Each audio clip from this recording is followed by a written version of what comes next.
呼呼，好耐好耐冇同肥肥去旅行啦！我哋今次去意大利，一個比較冷門嘅地方，拭目以待。哇！嚟到呢度咧，梗係要住佢哋嘅特色蘑菇屋，海水係無敵極爆清，果凍海，勁清啊！我哋而家咧就去到呢一個小鎮嘅重頭戲——日落懸崖餐廳。果然冇搞錯，好好食啲嘢，又平又好食。嗱，呢個酒店最威嘅咧就係佢起到成座城鎮咁樣。最神奇之處喺呢度，哇！佢係有自己嘅私人嘅泳池。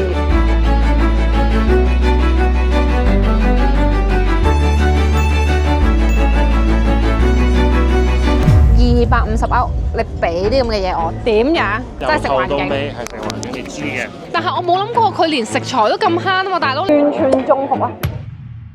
完全我唔知道我未來10幾日嗰啲行程係點安排。係我買咗你豬仔。喂，呢個褲嘅帶咁核突嘅，你着到跌晒落嚟，不如唔好着。每次買嘢嘅時候咧，都會伸手落去。14個鐘頭飛機之前，先吃一碗我最中意嘅國泰擔擔麵。正啊正啊正啊！今次我哋去倫敦轉機先，14個鐘頭嘅飛機，再轉一架小飛機，終於到咗我哋嘅目的地——意大利南部 Brittany 機場。呢個機場咧非常小眾，成架飛機咧得我哋兩個亞洲嘅面孔，超級快攞完行李出到嚟，我哋要揾租車嘅地方。今次咧我哋喺意大利南部嘅目的地咧就係 Puglia， 呢度係一個比較小眾嘅意大利度假天堂啦，但係咧相信不久嘅將來幾年之後一定勁火爆。趁而家未係咁多亞洲面孔嘅時候咧，大家可以留意下呢個地方，因為其實有好多嘅荷里活明星已經嚟過呢度度假㗎啦。咁我哋今次咧會喺 Puglia 呢度留6日5夜，超多嘢玩。Hello， 肥肥，say hi。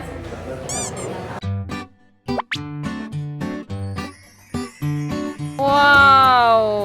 都幾新淨喎，呢個車有呢個電子嘅 mon。Let's go！ 終於到啦！啱啱咧，我哋返酒店換咗套衫啦，而家咧我哋過嚟另外一間酒店嗰度食晚餐。我覺得呢一帶咧俾我嘅印象咧好得意啊，因為咧佢好意大利鄉村風情嘅感覺咯。咁同我哋以前去過嘅一啲意大利其他地方啊，甚至係南法啊，我覺得都係好大分別咯，好寫意。同埋呢一度呢啲設計咧，我覺得佢係有少少即係 mix 咗 Greece 啊嗰種感覺，好特別咯。我覺得你覺唔覺啊？因為呢度同希臘好近咧，我覺得有少少呢個感覺，當時一時三刻形容唔到，係地中海嘅感覺啊！我哋今晚就喺呢度食飯啦，呢度真係超舒服咯。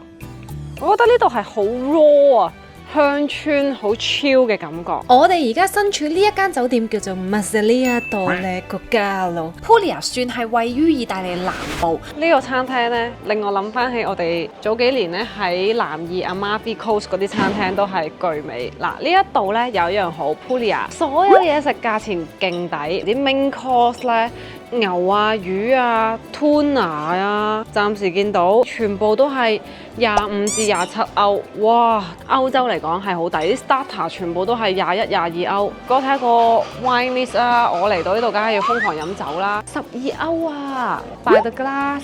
一嚟到呢啲地方我就好開心啦，嘢食又平，酒又平。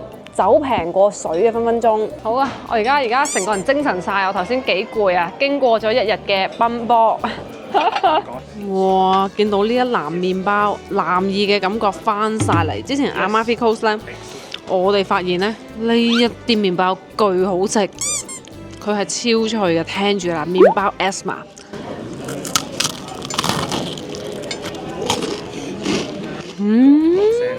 好脆，鹹鹹香香 ，Puglia 當地嘅美酒。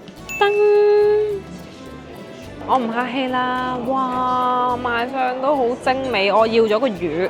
對我嚟講，歐洲最好食嘅3個地方，我覺得第一就係地中海美食。地中海即係西班牙啦、希臘啊嗰扎都好食啦，意大利又係好食，同埋我覺得係法國餐。嚟意大利呢，你係唔會傷心嘅食嘢。我呢個好有驚喜喎！試下老公，脆皮，包住啲魚勁正喎。跟住呢個醬係嗰啲番茄咧係好開胃喎，呢個菜。哇！呢個我俾超高分喎，估佢唔到喎。老公叫咗一個 ravioli。我哋認真食個飯，今日搭長途機都攰啦。食完飯之後，早唞，聽日正式開始我哋呢度嘅旅程。拜拜。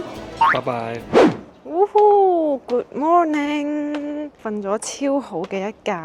而家咧俾大家睇下我哋呢間酒店咧，佢係叫做聖 Marco， 非常休閒嘅意大利鄉村風情酒店，超靚超寫意。我哋而家咧帶大家睇睇呢個酒店。呢個酒店咧係非常有歷史嘅，佢喺第16、17世紀咧已經存在，即係佢以前咧係做一啲農作物啊，或者係起 olive tree 嘅一個比較農村嘅村莊啦。咁你入到嚟咧，哇！你係咪覺得好唔似酒店啊？即係好似唔知去咗邊一個人嘅莊園咁樣，佢係簡樸少少嘅。跟住呢度咧，真係有個教堂仔㗎。嚟歐洲咧，住喺呢一啲咁有歷史嘅建築入面咧，覺得好特別啊！我哋去食早餐先啦。哇！呢啲都係早餐嘅 area， 好有 feel， 好有 feel。呢度係室內 area。哇！呢度就係我哋嘅早餐桌啦。而家咧好有 feel 啊，我覺得同以前嗰啲法國嘅城堡好唔同。呢度係多咗一份簡樸嘅風情咯，全部擺得好得意、好靚咁樣。我唔客氣啦。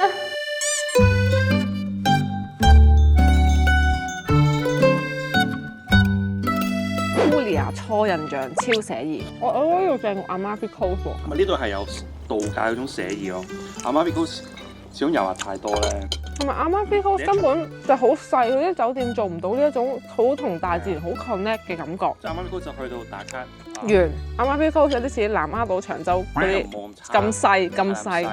5月嘅天氣係勁舒服咯。我哋頭先喺呢一度食完早餐，跟住決定喺度行一行。咁我諗呢度咧應該係人哋嗰啲房。係啊，4間酒店房喺呢度，每一個門口其實都有一啲咁超嘅呢啲凳仔，佢冇嗰啲好華麗嘅感覺咯，但係佢真係俾咗一種鄉村風情。我真係全個腦淨係得鄉村風情呢4隻字，好舒服啊！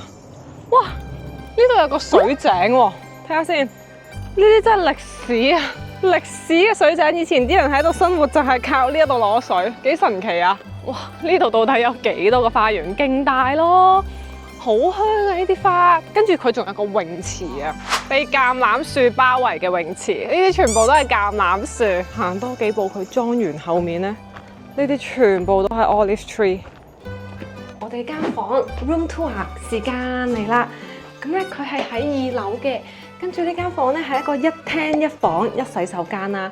呢個咧就係我哋嘅客廳，佢係行一個洞穴風㗎，呢度都係好簡樸嘅感覺咯。睇下呢邊都係有呢啲小窗，同埋啲窗啲對流風係超勁。我哋尋晚係瞓得好舒服。我哋間房行出去咧有自己嘅 private area。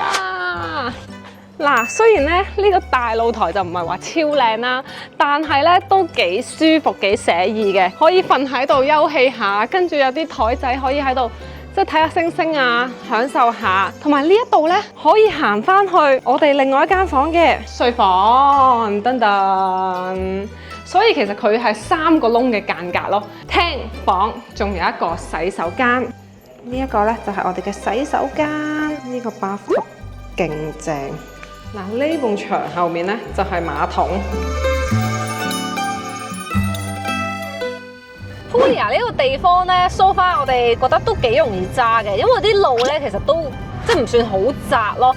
比起其他有啲歐洲嘅地方，例如 Amalfi Coast 佢係闊落嘅，你一路揸 feel 到呢度好似真係農場比較多。Oh no！ 啊 miss 咗個路口啊，掛住講嘢。OK， 唔緊要，呢度條條大路通羅馬。同埋咧，成日路邊有好多呢啲黃花咯，好靚。我覺得呢個可能係5月特別嘅 scenery 咯。哇，好靚咯，好多㗎呢啲黃花真係。哇，講到 Puglia 必嚟嘅小鎮咧，就係呢個 Alberobello 嘅小鎮。佢喺中文嘅意思咧就叫做美麗的樹，所以頭先一路上咧見到啲樹都真係好靚。哇，你睇呢度啲路咁靚嘅，綠油油的。嗱，呢個小鎮咧最有特色咧就係身後呢一種圓錐頂嘅石頭屋仔，大概咧就有1500座左右嘅。呢個石頭屋嘅歷史咧，可以追溯翻去15世紀啦。其實都真係哇500幾年之前，啲人咧當時意大利南部嘅人比較窮困啦，咁就起啲屋咧想避開政府追稅啊，所以咧佢哋就用石頭啦，同埋一啲石灰岩咧去做咗呢一種圓錐形屋頂嘅小屋，就方便萬一啲官員嚟嘅時候咧，就快啲拆咗去，等佢咧可以逃稅，然後咧啲官員走咗之後咧，佢哋又可以快速地興建嗱，所以咧呢啲石頭屋咧就喺15世紀開始有，咁多年落嚟咧呢度咧總共有成1500座，96年嘅時候咧已經被列入為世界文化遺產。我哋一齊去探索下呢一個蘑菇屋小鎮啦。咁你見到咧，佢有好多嘅屋頂咧，上面係有圖案㗎，有啲星星啊、月亮咧，就係居民嘅信仰。呢啲小嘅石頭屋咧，已經變成咗好多嘅商店啊，賣各式各樣嘅手信啊，非常熱鬧。呢度好多人排隊打卡跟機。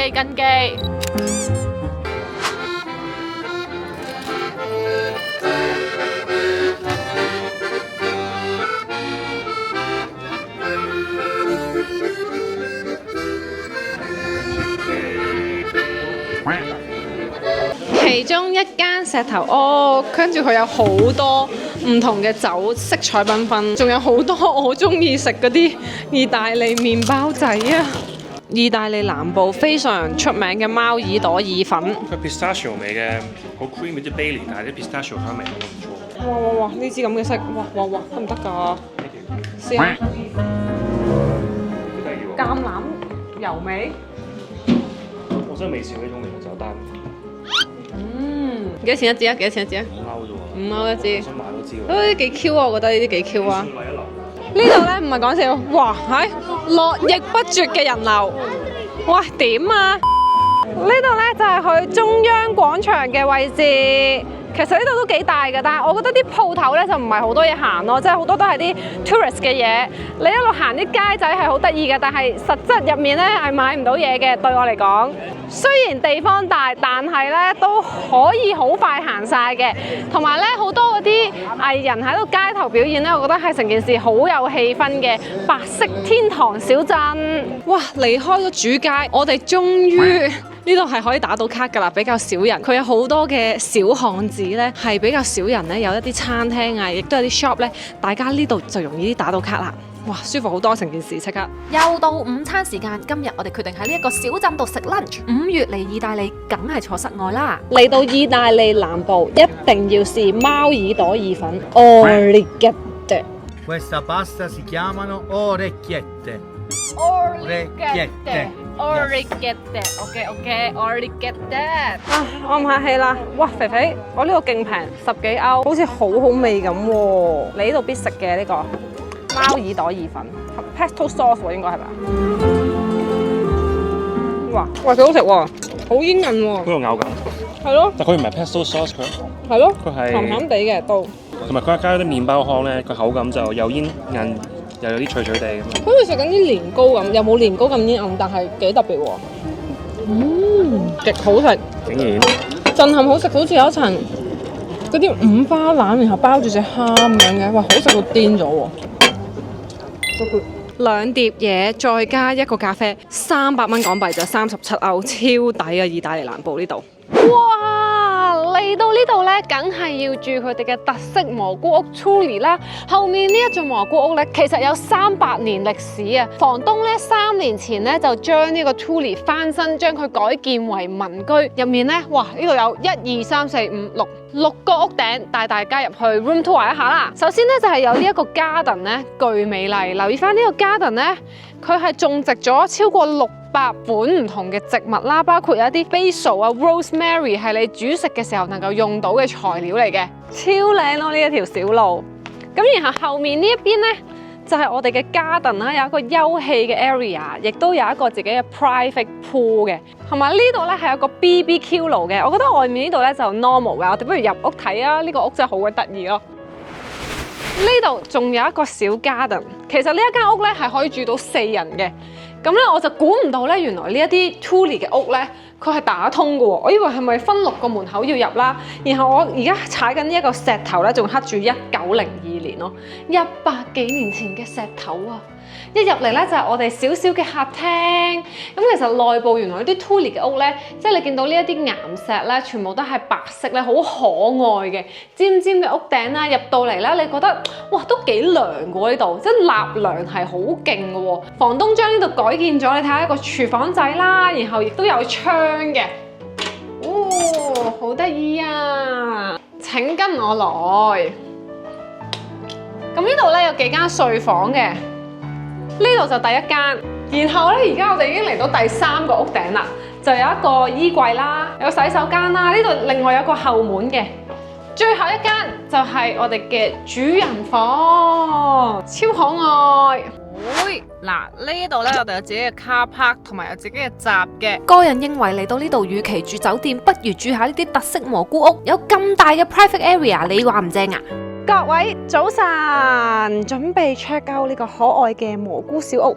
嗱，我要發佈一下我住咗一晚嘅感受咧。其實呢啲屋仔咧又幾好住喎。首先咧，佢沖涼嗰啲熱水咧係勁大水、勁熱啦。然後咧瞓覺嘅時候，呢啲屋咧係好涼嘅，又冇烏蠅，又冇 fly， 瞓得幾舒服嘅，同普通嘅酒店房冇乜分別咯。所以整體嘅住宿感受咧，雖然你見係好似比較大自然郊外咁樣啦，但係我都要俾一個好評 recommend 嚟到呢度，大家咧都可以試下住呢一啲特色。其實 Airbnb 係有唔同嘅房型、唔同嘅尺寸，但係咧都係人均幾百蚊左右咧就可以感受到啦，真係好可愛啊！再見啦，你好似童話世界啊，拜拜。